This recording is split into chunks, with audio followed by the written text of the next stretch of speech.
Today, chess kids, I'm going to teach you about the weak spot in chess. Oh, that's right.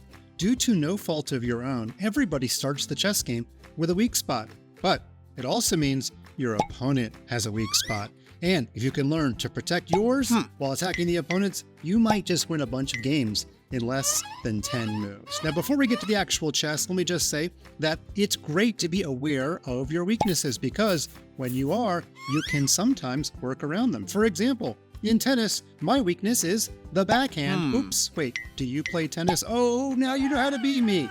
And every player has some sort of weakness, even the great Roger Federer. His backhand, oh, wait a minute, I'm being told actually that his one-handed backhand was awesome. Okay, well, I'm sure if Roger Federer had a weakness that his opponents would figure out how to use it. But this is not a tennis channel. This is a chess channel. So let's talk about what the weak spot is for both sides. It turns out it's really simple. For white, it's the F2 pawn. And that means for black, it's the F7 pawn. And the reason that those are the weak spots in chess is because at the beginning of the game, only your king defends that pawn. Now, there are other pawns that are only guarded by one piece, but none of them are as close to your king. So what we're going to do to really learn about the weak spot is we're going to go out and hit a bunch of backhands. No, once again, not a tennis channel. What we are going to do is go into the ChessKid puzzles section, and you can choose puzzles by theme. There's one called Attacking F2 and F7. So let's do that today. Now, this opening example is the first one that comes up for me, and this is called the 4-move checkmate, sometimes called the scholar's mate. White has pushed the pawn on move 1. White has moved the bishop out on move 2, which aims at the weak spot. And then on move number 3, white moves the queen out. Now we have double trouble. The bishop is aiming at the weak spot. The queen is aiming at the weak spot, which means there are 2 attackers and there's still only one defender, the king. Even though the bishop and the knight and the pawn are all really close by, none of them actually defend. So we're going to capture with the queen, and this is a very simple queen and helper mate. The queen is defended by the bishop, so it cannot be captured by the king. Nothing else can capture the queen, and the king can't run away for black. So it is checkmate. Game, set, match. If we can make this an entire tennis video, that'd be pretty cool. Okay, but let's make sure we do some more chess. We're going to move on to the next puzzle. Now, this looks like it's much deeper in the chess game. But what did black not do? Black never castled. Okay, technically white never castled either, but it's white to move. We're always going to be the color on bottom in today's video. You can see the bishop and the queen are on the same diagonal, or as I used to say when I was 3 years old and could not pronounce the word, diagonal.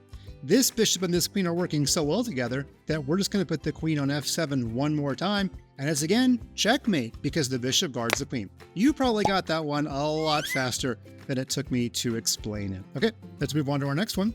And this time, we're still white. Now, I'm actually glad the computer gave us this example. It's the exact same thing, well, pretty much as the first example, except the queen didn't go all the way to H5 to threaten the weak spot. She took another route. She went to F3 because Google Maps is telling her there is an alternate way to get to her destination with roughly the same time, okay? I know you probably don't use Google Maps, but trust me, your parents are laughing hard at that joke. All right, so the queen can still capture this pawn. The bishop still guards the queen. It is still checkmate, and we're going to move on. We're going pretty fast. Okay. This one's tricky. This is the first time that we may have to make a checkmate in a couple of moves. Let's look at this.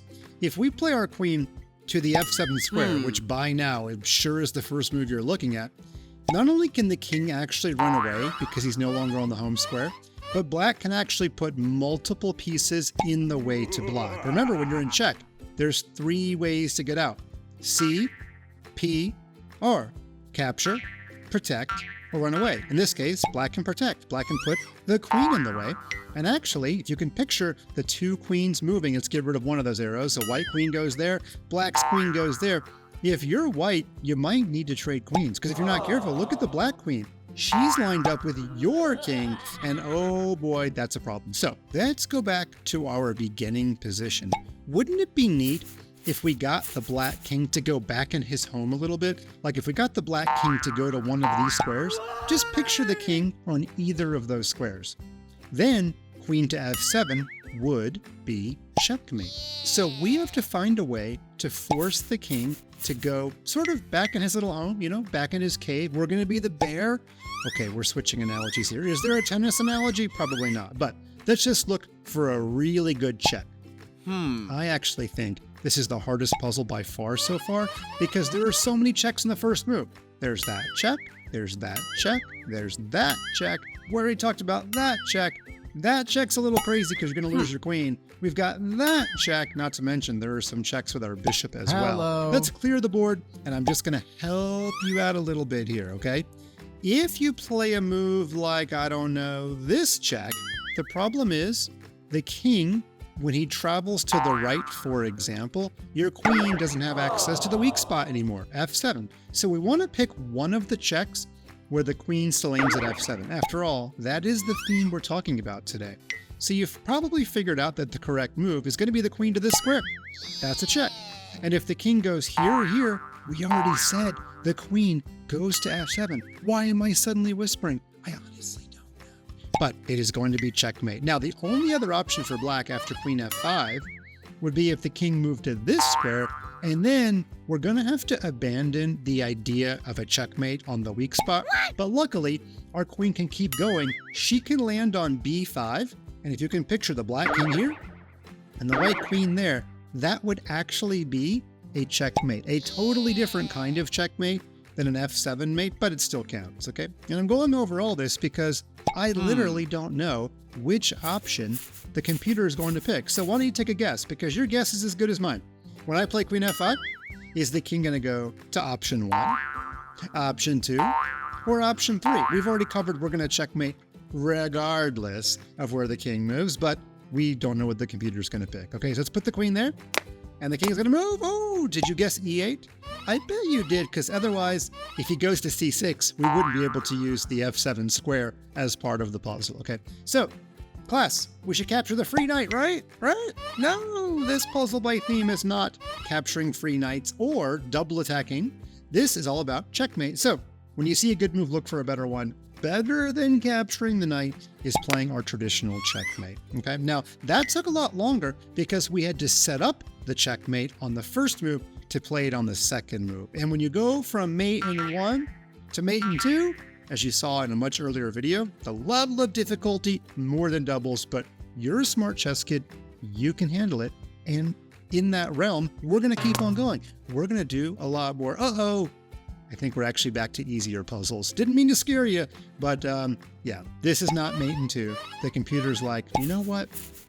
I gave you a tough one, Fun Master Mike.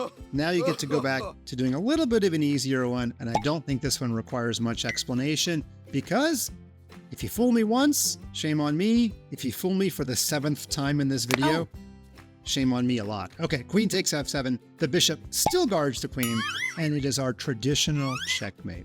I wonder if the computer is ever going to have black checkmate white, because it does happen. Is the computer going to do it? Well, not on this turn. Okay. Now, I will tell you that at some point in this game, including on the last move, by the way, black advanced the f-pawn. Now, technically, the black pawn came from here, but at some point, black's f-pawn moved. And we have this funny expression in the world of ChessKid.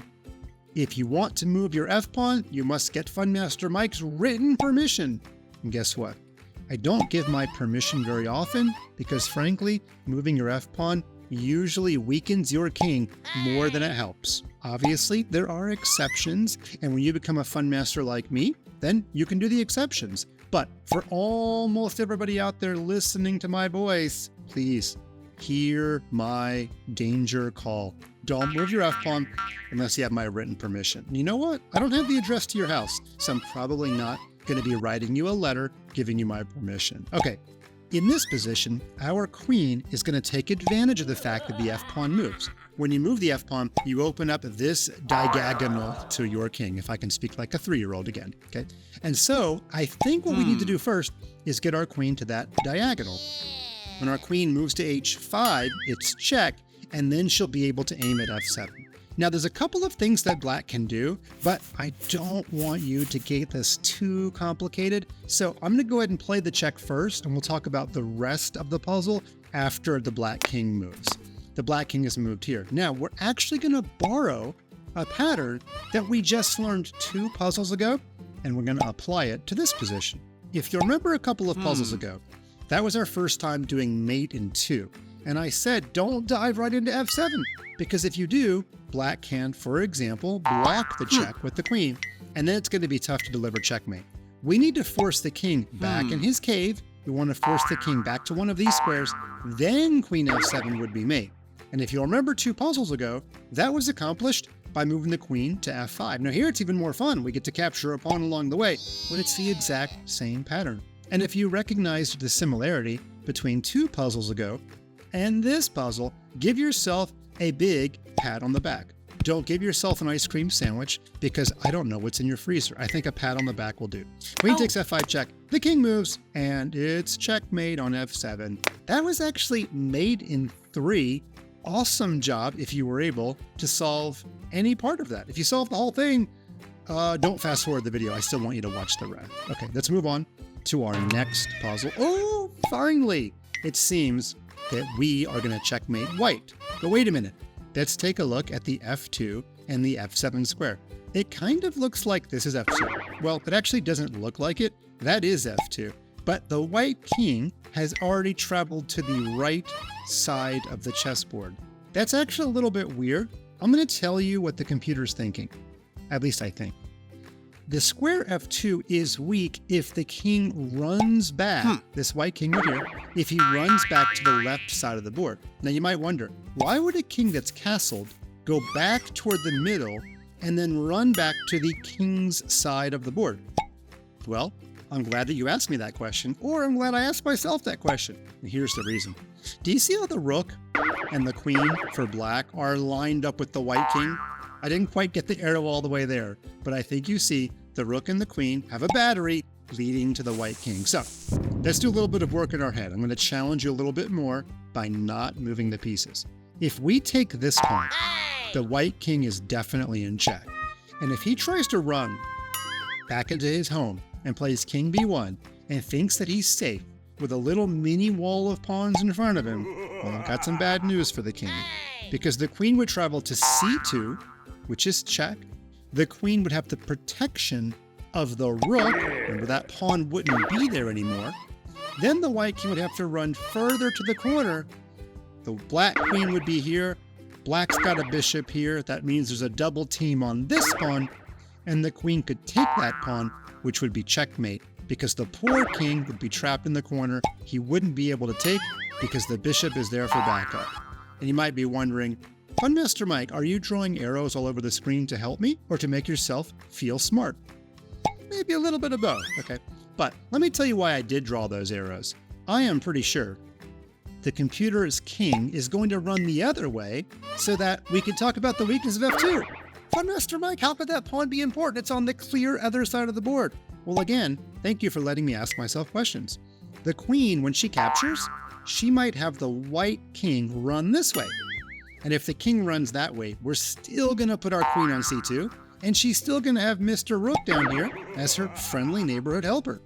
Then the king would have to travel to the square e1, and then the weakness of f2 would result in a checkmate. I'm about 98% sure that's what's going to happen. That's how we programmed this puzzle to work. So let's see if I'm right. My queen's going to take this pawn, and I think the king is going to travel to d2. I've got my fingers crossed. And can Mr. Producer Man give me a drum roll, please? Oh, yes! The king moved to d2. Everything worked. Our drum worked. We got a nice snare going. And the king is going to be in a snare. Oh! You see what I did there? Double snare. Okay. The queen now travels to c2, as I mentioned. The rook on c8 guards the queen. The white king only has one move, which is to go back, and we have ourselves a double attack on white's weak spot. And it does certainly seem that the queen and the bishop are BFFs in this video. They seem to be producing almost all the checkmates. Queen takes pawn, should be a checkmate. The queen has the bishop as a help. All right, let's keep moving. Let's keep grooving. Okay, now we have a more traditional checkmate. Remember, f2 is the weak spot for white. We're black because, we're always the color on bottom. And I think you probably got this in about 2 seconds, or as they sometimes say, in 2 shakes of a lamb's tail. which I don't even know what that means. Okay, the queen takes the pawn. The bishop guards the queen, and that's just checkmate. I don't think we need to go over this because I think you've seen it about a bajillion times. Okay, let's do a few more. Click the old next button. And yeah, the computer is not making this one that hard either. I believe we can use our traditional checkmate method. I believe our queen can come all the way up and capture an F2. And that certainly seems to be a checkmate. Okay, we're going to move on. We're going to click the next button. And there's no pawn on the weak spot. But you know what? That doesn't actually change our puzzle. Just because there's no pawn there doesn't mean our queen can't just travel up and land there anyway. And the bishop's back there, and the queen is there, and the bishop's there, and the queen's there. And I don't know where the queen actually is. It's like Schrodinger's queen. I don't know. Actually, we do know. The queen is on F2, and it looks like checkmate. Okay, now when you do a bunch of puzzles, that's when the pattern really gets in your head. So you may be wondering, Master Mike, are we really learning anything by seeing something over and over? And I would argue yes, because when you see something 10 times, you're much more likely to know it when the time comes. It's a lot like learning a new word. You know, when you learn a new word, if you use it about 10 times in conversation, you're much more likely to remember. Okay, now we're back to white checkmating black. And in this position, we've got a bishop and we've got a queen, and they're both lined up with F7. So I believe we just continue on down to make a battery, and that should be checkmate. Now, we haven't actually asked you this, but what could black have done to stop this checkmate? Well, remember the bishop was back here, so you're just gonna have to pretend the bishop was still at home on C8. Think about it for a second. If the bishop was back home on C8, I want you to challenge yourself. How many different moves can you find to stop the checkmate? You may be thinking, Fun Master Mike, the ChessKid website doesn't ask these questions. That's right.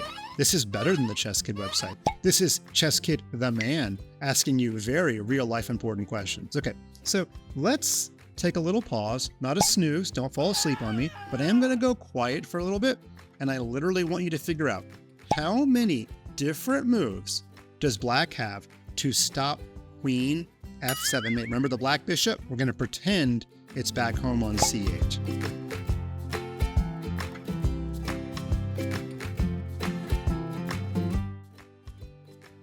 Okay, that was a little bit of a silence. If you need more time, you can pause, but if you at least found one or two, that's great. If you found more than that, you're a defensive superstar. First of all, if you move a bishop, for example, that doesn't actually give the black king any more room, and a bishop on a dark square can't defend a light square, so that actually wouldn't work. But you could block the queen. You could put this pawn up one square, and now the queen would not be able to jump over that pawn. Whoops, jump over the pawn, there we go. See if I can draw in a straight line. If there was a pawn there, the queen could not jump over it to get to F7. So pawn to E6 is a good move. And of course, if you capture the pawn, you would lose your queen, okay? Now pawn to D5 actually does the same thing.